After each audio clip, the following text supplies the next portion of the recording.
गुरु बीजाणुदानी, गुरु बीजाणुदानी बोलो जिसे इंग्लिश में बोलते हैं मेगा स्पोरेंजियम। जैसे उससे क्या बोलते थे, लघु बीजाणुदानी, तो वह माइक्रो, यहाँ मेगा, तो मेगा स्पोरेंजियम। या क्या बोलते हैं इसे, या इसे हम एक प्रकार से बीजांड, इसको इंग्लिश में बोलते हैं ओव्यूल की संरचना। ओनली संरचना पढ़ेंगे, अभी ये नहीं बताऊंगा कि कैसे बने गुरु बीजाणु, ओनली संरचना पढ़ रहे हैं। फिर इसका अगला वाला होगा अपना कैसे बनता है गुरु बीजाणु। तो ये है डिग्री में बात एक ही है, चाहे इसे हम बीजांड बोलो चाहे इसे आप गुरु बीजाणुदानी बोलो। अब क्या है गुरु बीजाणुदानी, तो आप डायग्राम में देखो, वही डायग्राम वापस आएगा जैसे ये इस तरीके से आ गई। अब देखो ध्यान से, ये जो अंडाशय होता है, इस अंडाशय के भीतर की ओर कई बीजांड पाए जाते हैं, ठीक है, ज़्यादा भी हो सकते हैं। तो इस अंडाशय की भित्तियों से, है ना, मतलब थोड़ा इसको सही नहीं बना,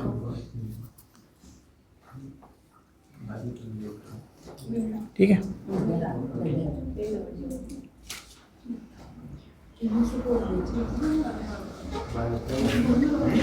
ऐसे संरचना देखो ध्यान से, एक बार ध्यान से देखो, अंडाशय के अंदर क्या होता है, इस अंडाशय भित्ति से क्या है कि रिज का मतलब एक पतली सी लंबी के समान संरचना जुड़ी होती है, उसे हम बोलते हैं बीजांड, एक प्रकार से, यानी बीजांड आसन से जुड़ी होती है। तो ये एक प्रकार से क्या है, इसका अंदर का भाग है, ठीक है, इसे तो बोलते हैं हम, अंदर के भाग को तो बोलते हैं बीजांड आसन, बीजांड आसन, हाँ। और इसमें पाया जाता है, ये बीजांड है, ये क्या है, बीजांड, ठीक है, ये बीजांड है। और एक इस तरीके से में अनेक बीजांड हो सकते हैं। और आपको बता दो बीजांड बीज में बदलता है, ठीक है। अब इसकी पूरी संरचना पढ़ेंगे तो क्या है बीजांड आसन, तो बता दें बीजांड आसन क्या है, आप लिख सकते हो। अंडाशय में, अंडाशय भित्ति से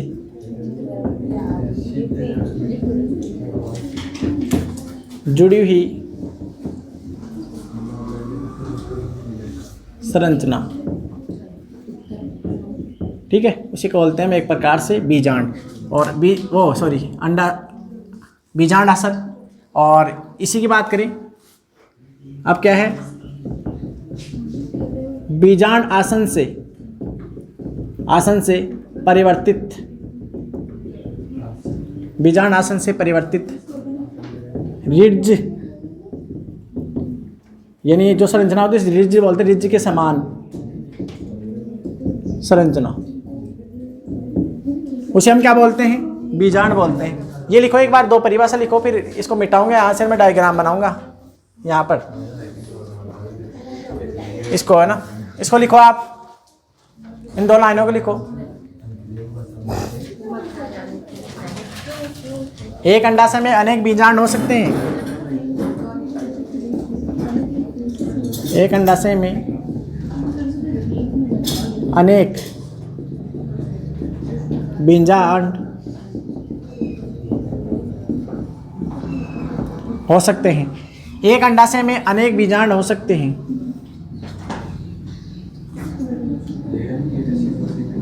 ठीक है, ये लिखो आप।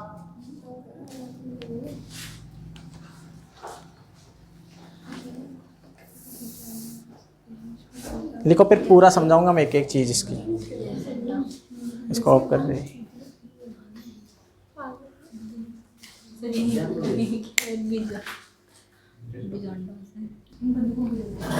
तो आगे ये कैसा होता है बीजांड, बीजांड की बात करेंगे हम,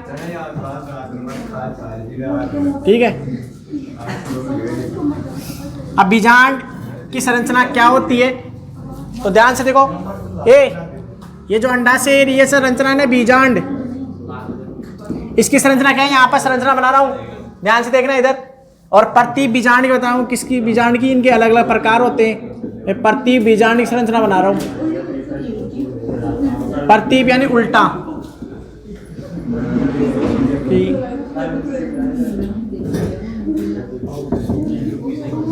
देखो ध्यान से, ये अंडाशय है ना, ये बच्चों ये ऐसे दिख रहा ना, इसको यहाँ शो कर रहा हूँ, ठीक है।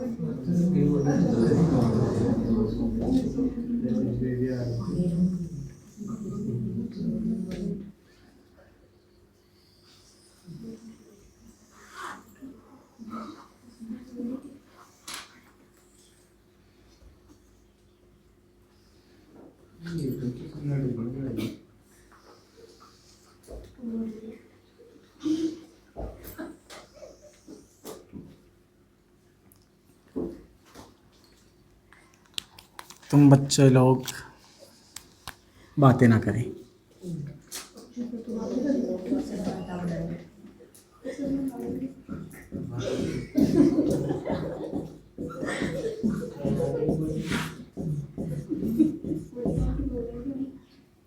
ठीक है, अब मैं इसको ऐसे करता हूँ, पूरा समझा देता हूँ। परिपक्व बीजांड के बताऊंगा मैं।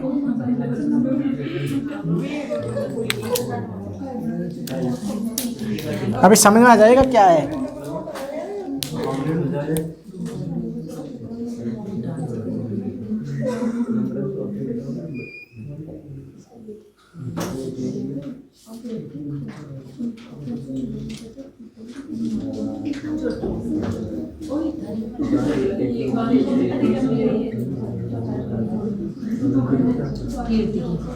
ये मैंने है ना एक बार ध्यान से देखो, इधर अंदर का जो ये भाग बनाया है ना, ये भ्रूण कोष है, कोष, भ्रूण पोष नहीं, भ्रूण कोष, ठीक है। और ये एक परिपक्व बीजांड का बनाया है, तो इसको आप अभी नजरों में ध्यान रखें, क्योंकि ये बाद इनसे बनता है, ये बाद में, ठीक है, इनसे। अब क्या है इसके बारे में नाम, तो एक एक भाग भी बात बताऊंगा, लगभग 6-7 नाम हैं जिनका वर्णन करना है। और ये अलग से हम पढ़ेंगे भ्रूण कोष की संरचना, तो इसको बाद में बताऊंगा मैं, अलग से वीडियो बनाएंगे इसका।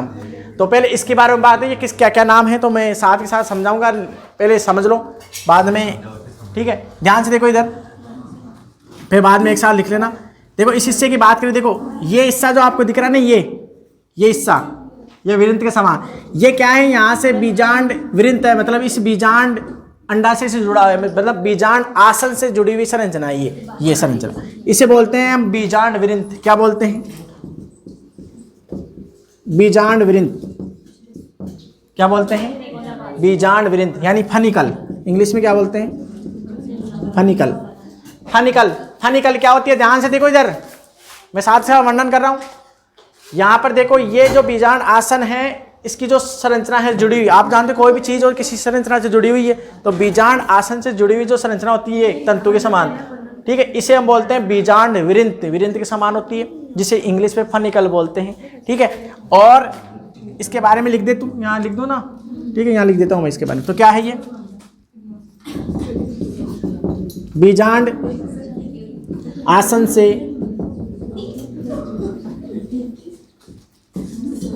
जोड़ती है, बीजांड आसन से जोड़ती है, विरिंत के समान संरचना, विरिंत के समान संरचना, ठीक है। आगे देखो, ये पहला भाग हो गया ना, आगे देखो ध्यान से समझो इधर एक एक चीज।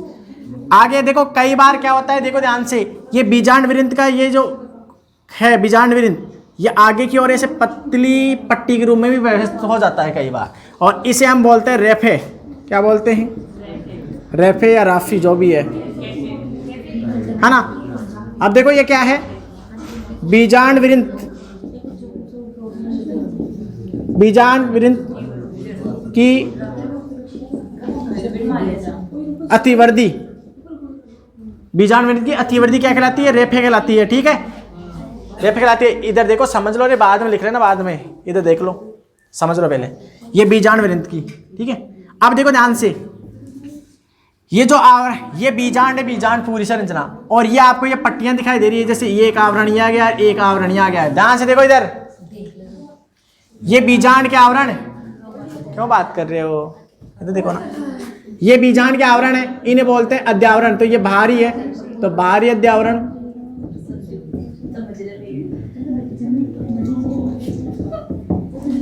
ये आंतरिक,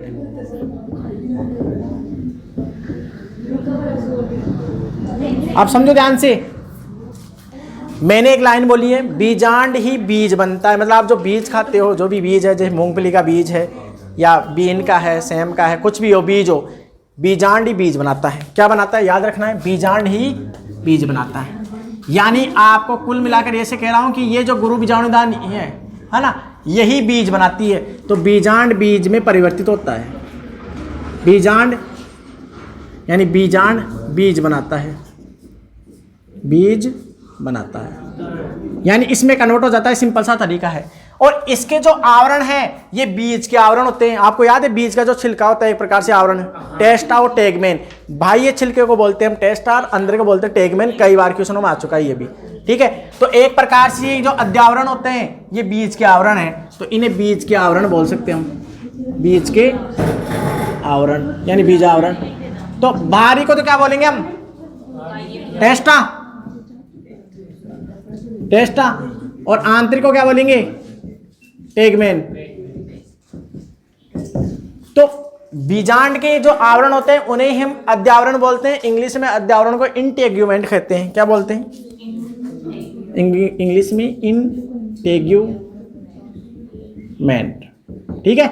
तो याद रखना, टेस्टा और टेगमेन से कई बार क्वेश्चन आ चुका है, मैंने पहले भी दिया था। टेस्टा बाह्य आवरण है बीज का, बीज का आवरण हो गया ना, समझ जाओगे ना, बीज का आवरण टेस्टा, आंतरिक टेगमेन, ये याद रखना है। तो ये था अपना पहला पॉइंट, ये था अपना दूसरा पॉइंट, ठीक है। तीसरा पॉइंट समझो ध्यान से, ये चारों ओर अध्यावरण है, ठीक है, चारों ओर अध्यावरण है, पर यहां पर अध्यावरण नहीं है, तो एक छिद्र के समान संरचना बच गई, और यहीं से परागनलिका प्रवेश करती है। याद है क्या परागनलिका, जैसे मैंने यहाँ कहा था कि यहाँ पर ये परागकण आ गए, यहाँ से परागनलिका बनी है, और ये परागनलिका यहाँ पर आकर यहाँ से प्रवेश करती है। वैसे आपको बता दूं, प्रवेश करने के मार्ग इधर भी कर सकती है, इधर से भी कर सकती है। मतलब 3 प्रकार पढ़ेंगे हम प्रवेश करने के। एक तो चलाजा भाग से, ये जो भाग होता है उसको बोलते हैं केलेजा निभाग। एक होता है अध्यावरण से, एक होता है यहाँ से। अब आप समझोगे एक तो छत को तोड़ गया है ना, परागनलिका एक तो। और आपको वैसे रियल में बता दूं, ये जो भाग है ना इधर वाला, ये बीजांड का आधारी भाग है। इसको ऐसे ऐसे करना, तो मैंने प्रतीप लिखा है यहाँ पर। तो ये आधारी भाग है। एक तो मान लो ऐसे नीचे से प्रवेश करे इसको तोड़कर, एक इसको तोड़, इस दीवारों को तोड़कर प्रवेश करे, यानी अध्यावरण। और एक सीधा गेट ही है ना, तो गेट से प्रवेश करे। तो लगभग 85% पेड़ पौधों में जो परागनलिका होती है बीजांड द्वार से प्रवेश करती है। इस छिद्र को क्या बोलते हैं, बीजांड द्वार। तो इसके बारे में लिख रहा हूं, ये छिद्र क्या है। तीसरा पॉइंट, माइक्रोपाइल, बीजांड द्वार, द्वार यानी गेट, ठीक है। तो ये क्या है, माइक्रोपाइल। माइक्रोपाइल, माइक्रोपाइल क्या है, तो इसके वर्णन लिख रहा हूं यहां पर। यहां पर अध्यावरण नहीं पाए जाते, छिद्र के समान संरचना, ऊपरी भाग ही है ना, बीजांड का ऊपरी भाग अध्यावरण एब्सेंट,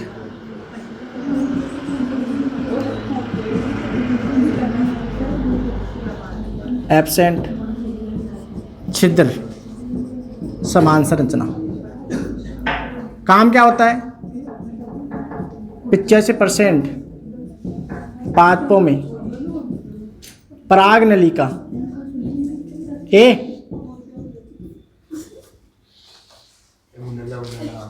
परागनलिका प्रवेश करती है। समझा है क्या? कई बार क्वेश्चन पूछता प्रवेश लगभग ज़्यादातर कहाँ से करती है, परागनलिका प्रवेश करती है लगभग 85% पादपों में बीजांड द्वार से, जिसे माइक्रोपाइल बोलते हैं। ये क्वेश्चन आ भी चुका है।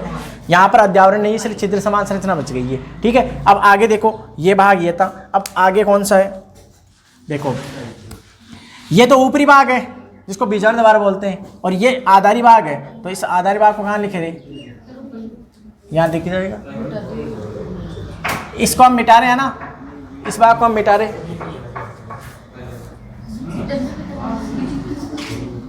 नहीं चित्त नहीं मिटाना, ठीक है। ये जो ऊपरी भाग है ना, ये इसको बोलते हैं हम चलाजा यानी केलेजा। वैसे केलेजा, हाँ चलेजा बोल सकते हैं, केलेजा बोल सकते हैं। इसे बोलते हैं हिंदी में निभाग। तो इसमें लिख सकते हैं हम बीजांड का आधारी भाग, ठीक है। वैसे इतना सारा बीजांड का क्या है दिख रहा है ना, इसमें दिख तो रहा है ना, बीजांड का आधारी भाग है, ठीक है। अब देखो तो इसको तीसरा नाम दे दिए, इसको चौथा पॉइंट दे दो अपने भाषा में। अब देखो क्या बच गया, अपने मेन पार्ट बच गया ये हिस्सा अंदर का रुकोब मेन पार्ट, ठीक है, ये बच गया। तो आप है ना इसे पॉज करो और एक बार इसे बनाओ, इसके बारे में अलग से लिखूंगा, जगह चाहिए मुझे, है ना। इसको पॉज कर दे। इधर देखो, इसके अलावा देखो कौन सा पार्ट बचा है, देखो अभी ये इसका केंद्रीय भाग बचा है, एक बीजांड आवा नहीं, एक बीजांड जो होता है उसका केंद्रीय भाग बचा है। केंद्रीय भाग की संरचना क्या है उसकी बात करते हैं।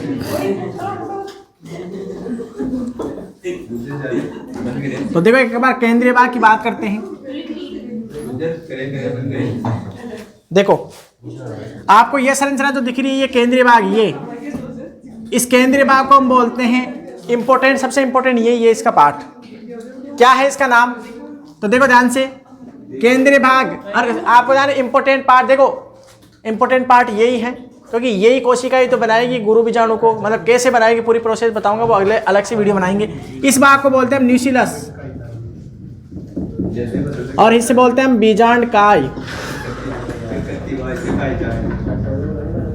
ध्यान से सुनो इसके बारे में, सुनो इसके बारे में, सुनो। बीजांड काय की जो कोशिकाएं होती है एक प्रकार से पेरेनकाइमा कोशिकाएं होते हैं। हमने पहले भी पढ़ा था इसके बारे में, जब हम उत्तक पढ़े थे, बताया था कि सरल उत्तक के जो पहले प्रकार था या विभुज उत्तक सबसे पहले जिसमें कन्वर्ट होता है वो था, क्या था, मृदुत्तक यानी पेरेनकाइमा। और ये कोशिकाएं पेरेनकाइमा कोशिकाएं होती है। तो ये क्या है, ये सेल्स पेरेनकाइमा, और पेरेनकाइमा को बोलते हैं मृदुत्तक, मृदुत्तक सेल्स होती है। और मृदुत्तक की सेल्स की विशेषता आपको सबको ध्यान है, ये जीवित कोशिकाएं होती थी, अंतर कोशिका अवकाश पाया जाता था, सघन जीवदेह होता था। तो आप जानते थे ये क्या करेगी, ये कोशिकाएं सारे का सारा जो ये कोशिकाओं का भाग है, ये पूरा भाग ही क्या कहलाता है, बीजांड काय कहलाता है। क्या कहलाता है, बीजांड काय। और ध्यान से सुनना,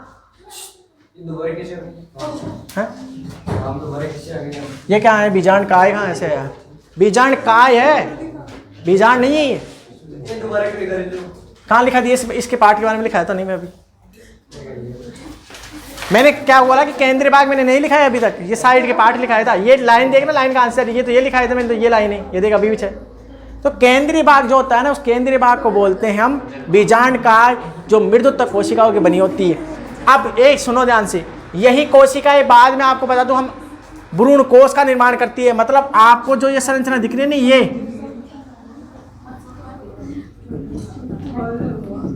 भ्रूण कोश, एंडोस्पर्म, और भ्रूण कोश का निर्माण यही कोशिका ही करती है। अब ये भ्रूण कोश, ये जो केंद्रीय भाग है ना, ये केंद्रीय भाग, इसके अंदर 3 कोशिका एरी, 2 कोशिका एरी और 3 कोशिका एरी। अब ये 7 कोशिका, पहले 8 कोशिका थी।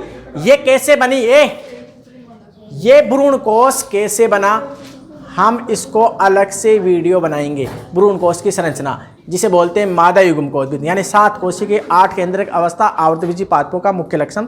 इसके अलावा आपको बातें बता दूं, थोड़े से नोट लिखा दूं आपको। क्या नोट लिखाने, वो ध्यान से सुनो मेरी बात। नोट क्या लिखाना है ना, तो इसकी तो आप लिख सकते हो, इस भ्रूण कोश को तो हम लिख सकते हैं, एक लाइन लिखना चाहो तो आप इसमें कि ये सेल्स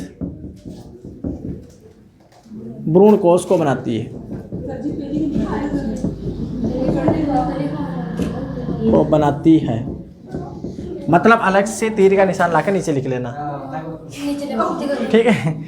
ये सेल्स भ्रूण कोश को बनाती है, और भ्रूण कोश ये इसकी पूरी संरचना, ठीक है। आप सुनो, नोट क्या लिखने, नोट क्या लिखने हैं, नोट क्या है। पहला नोट देखो ध्यान से, हाँ आपके हिसाब से दे रख सकते हो यहाँ पर। हाँ 500 रुपया है, 2000 का तो बंद हो गया, ठीक है। 500 रुपये का, 200 का, 100 रुपये का, ठीक है। सरदा बस नहीं, अलग से नोट लिखना है। ये ब्रेक ने बंद कर दिया ना मैंने, इसका मतलब समझाया करो, अलग से लिखा रहा हूँ मैं, अलग से लिखना है नोट। क्या नोट, इधर देखो, लिख लेना बाद में। इधर देखो, ये जो अध्यावरण होते हैं ना, अध्यावरण, अगर आप जो लीची जानते हो कि लीची, लीची खाइए, रेड कलर की होती है लीची, उसके अंदर जो हम खाते हैं लीची का, ये मतलब ऐसे वो लीची मान लो, उस लीची का ये सारा पार्ट हम खा जाते हैं लीची। तो लीची में जो खाने योग्य भाग होता है उसे बोलते हैं एरिल। क्या बोलते हैं? एरिल।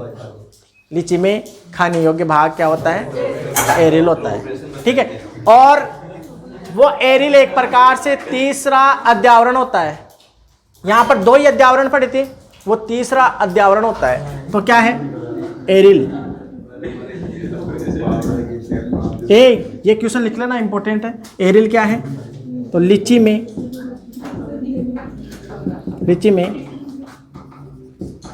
खाने योग्य भाग, क्वेश्चन ऐसे आता है, खाने योग्य भाग। अब ये एरिल क्या होता है तो बता दे आपको, बीजांड का तीसरा अध्यावरण मानते से, बीजांड का अतिरिक्त तीसरा अध्यावरण। अध्यावरण को हम पहले बता चुके हैं, इंटेगुमेंट बोलते हैं,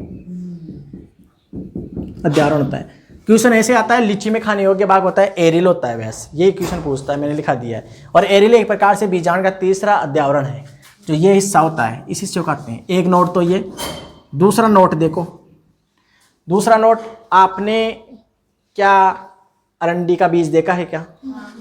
तो अरंडी का बीज देखा हो तो देखो, अरंडी का बीज हम जब बनाते हैं, मतलब डायग्राम बना रहे ना, तो यहाँ पर एक ऐसे उभरी हुई संरचना मिलती है। बीज पे देखना आप, जहाँ पर बीज तोड़ते हैं वहाँ पर एक उभरी हुई संरचना मिलती है। देखो ध्यान से, ये तो देखो अरंडी के बीज में एक बार देख लो, इसको समझ लो। अरंडी के बीज में यहाँ उभरी हुई संरचना मिलती है, ठीक है। और एक प्रकार से ये उभरी हुई संरचना इस बीजांड वृंत से बनती है, जो यहाँ ऊपर तक आ जाती है।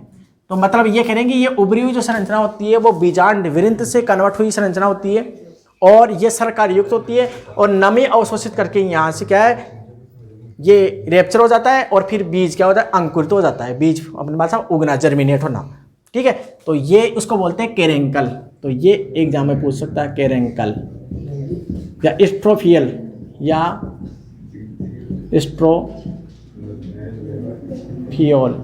स्ट्रोफियोल। तो मैं आप यहाँ पे लिख देता हूँ, कैरेंकल क्या है। कैरेंकल तो अरंडी में बीजांड द्वार के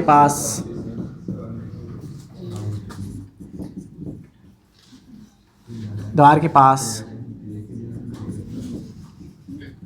बीजांड वृंत की अतिवर्धी जो शर्करा युक्त होती है, वह नमी अवशोषित करके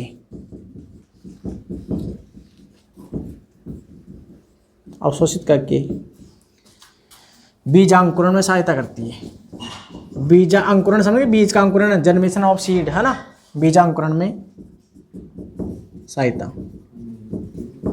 तो याद रखना है, अरंडी में ये जो संरचना होती है उसे कैरेंकल बोलते हैं। तो आपसे एग्जाम में कई बार क्वेश्चन दे देता है कि कैरेंकल किससे संबंधित होता है? अरंडी से संबंधित होता है, जिसे कैस्टर बोलते हैं इंग्लिश में। अरंडी को जानते हो ना इतना तो। और पशुओं में आप जानते हो आफर आ जाता है, तो एक प्रकार से हम कह सकते हैं अरंडी का ऑयल, कैस्टर ऑयल जिसे हम बोलते हैं, है ना, कैस्टर ऑयल, उसको भी दे सकते हैं। ठीक है, ठीक है, समझ गया ना। तो ये था अपने पास एक प्रति बीजांड की संरचना। अब हम पढ़ेंगे ये जो अंदर का भ्रूण कोश होता है ना, ये भ्रूण कोश ये कैसे बना। तो इससे ही तो बना था, वो अलग से वीडियो बनाएंगे, उसे बोलते हैं भ्रूण कोश की संरचना या मादा युग्मकोश की संरचना। 7 कोशिकीय 8 केंद्रक अवस्था इसके जाना जाता है। आवर्तवीची पादपों का मुख्य लक्षण होता है। ठीक है, तो आप क्या कीजिए, इस चैनल को लाइक कीजिए, शेयर कीजिए, सब्सक्राइब कीजिए, और जितना ज़्यादा हो इसे फैला दीजिए। ठीक है, जय हिंद, जय भारत।